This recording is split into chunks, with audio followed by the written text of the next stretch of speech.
years.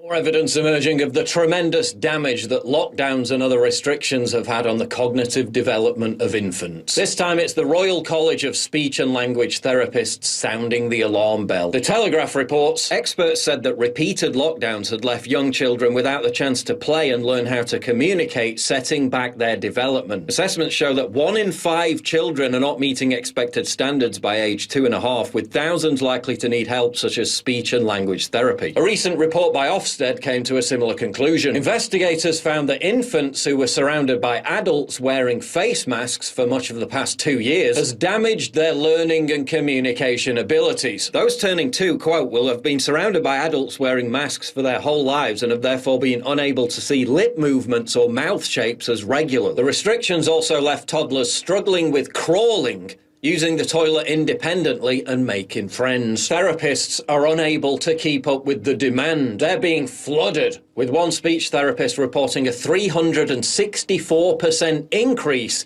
in patient referrals of babies and toddlers. Jacqueline Teague says during this pandemic, her speech therapy clinic has seen an enormous shift in the ages of their patients. Before the pandemic, only 5% of patients were babies and toddlers. Today, it has soared to 20%. Many parents calling it COVID delayed. We've seen a 364% increase in patient referrals of babies and toddlers from pediatricians and parents.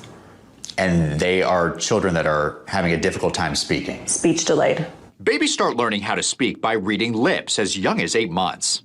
So what happens when lips and faces are covered up by masks? We're seeing a lot of things that look just like autism. They're not making any word attempts and not communicating at all with their family. Another study out of Germany found that the reading ability of children has plummeted compared to pre-corona times thanks to lockdown policies that led to the closure of schools. And even here in England, where there haven't been any face mask restrictions in place for months, I still see masked parents walking around everywhere with toddlers and babies. You'd think these parents would have at least questioned what impact constant